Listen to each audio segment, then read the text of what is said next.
Welcome to new TV Telugu. ఇప్పుడు Telangana top 10 చూద్దాం. Medak collectorate లో కలెక్టర్ ప్రతిమా సింగ్ దత్తత సహాయక కేంద్రాన్ని ప్రారంభించారు. దత్తత ప్రక్రియలో పారదర్శకతకు ప్రాధాన్యత ఇస్తూ అక్రమ దత్తతలపై కఠిన చర్యలు తీసుకుంటామని ఆమె హెచ్చరించారు. దత్తత కోరేవారు తప్పనిసరిగా వాత్సల్య పోర్టల్ నమోదు చేసుకోవాలని, చట్టబద్ధ విధానాల ద్వారానే దత్తత ప్రక్రియ కొనసాగాలని సూచించారు. చిన్నారుల భద్రత కోసం నిబంధనలు ఉల్లంఘిస్తే కఠిన చర్యలు తీసుకుంటామని స్పష్టం చేశారు.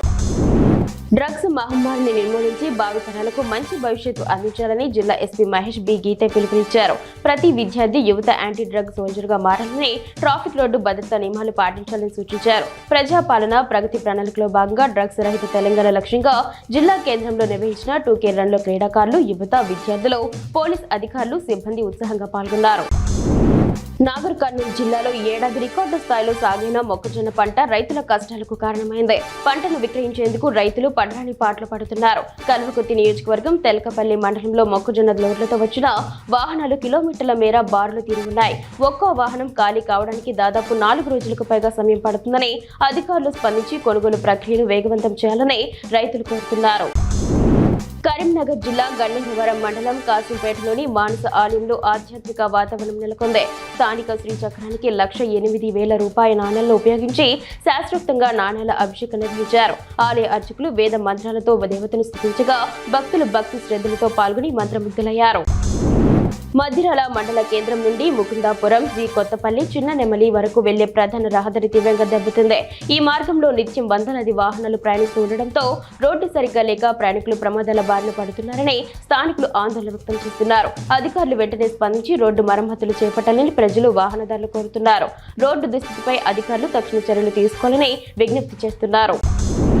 యాదాద్రి భువనగిరి జిల్లా యాదగిరిగుట్టలో రాజ్యసభ సభ్యుడు, టీటీడీ మాజీ చైర్మన్ వైవి సుబ్బారెడ్డి జన్మదిన వేడుకలు ఘనంగా జరిగాయి. వైఎస్ఆర్సీపీ సీనియర్ నాయకుడు వడ్లోజ వెంకటేష్ ఆధ్వర్యంలో కొండపై ప్రత్యేక పూజలు నిర్వహించారు. అనంతరం కొండ క్రింద వైకుంఠ ద్వారం వద్ద 500 మంది మహిళలకు అన్నదానం చేసి చీరలు పంపిణీ చేశారు. సిద్దిపేట జిల్లా హుస్నాబాద్ పట్టణంలో నెల రోజుల పాటు జరిగే ప్రసిద్ధ రేణుకా ఎల్లమ్మ జాతర ఉత్సవాలు అత్యంత వైభవంగా ప్రారంభమయ్యాయి. ఈ సందర్భంగా మంత్రి పొన్నం ప్రభాకర్ అమ్మవారికి పట్టు వస్త్రాలు సమర్పించి ప్రత్యేక పూజలు నిర్వహించారు. అనంతరం ఆలయ మండపంలో రేణుకా ఎల్లమ్మ జమదగ్ని మహామునుల కళ్యాణాన్ని వేద పండితులు శాస్త్రోక్తంగా నిర్వహించారు. అంతకుముందు మంత్రి తన సొంత నిధులతో నిర్మించిన పోచమ్మ ఆలయ విగ్రహ ప్రతిష్టాపనలో పాల్గొని భక్తుల సౌకర్యార్థం నిర్మించిన బస్తీ మండపాలను ప్రారంభించారు. మొక్కల కొనుగోలు ప్రక్రియ నిర్వహణలో ప్రభుత్వం విఫలమైందని, మొక్కల కొనుగోలు కేంద్రాలను పెంచాలని డిమాండ్ చేస్తూ వరంగల్ జిల్లా నర్సంపేటలో బీఆర్ఎస్ పార్టీ శ్రేణులు, రైతులు ధర్నా చేపట్టారు. ప్రైవేట్ వ్యాపారస్తులకు, దళారులకు కొమ్ము కాస్తూ రైతులకు మద్దతు ధర లేకుండా చేస్తున్నారని ఆరోపించారు. ఎమ్మెల్యే, కలెక్టర్, అధికారులు నామమాత్రపు సమీక్షలు చేస్తున్నారని, రైతులకు న్యాయం జరగడం లేదని ఆందోళన వ్యక్తం చేశారు.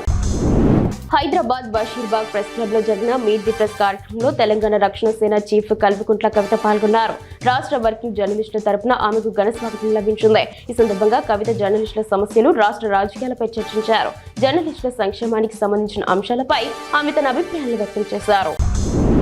అబిడ్స్లోని సీసీఎల్ఏ కార్యాలయం ముందు వీఆర్ఓలు ధర్నా చేపట్టారు. జీవో 81-85 ప్రకారం మిగిలిన 3,797 మందికి వెంటనే నియామక పత్రాలు ఇవ్వాలని వారు డిమాండ్ చేశారు. 2 నెలలుగా జీతాలు అందక ఇబ్బంది పడుతున్నామని, ప్రభుత్వం మొండి వైఖరి వీడాలని నినాదాలు చేశారు. వారసులకు ఉద్యోగాలు ఇవ్వాలని, జీవో 81ని వెంటనే అమలు చేయాలని వారు డిమాండ్ చేయడంతో అక్కడ ఉద్రిక్తత నెలకొంది.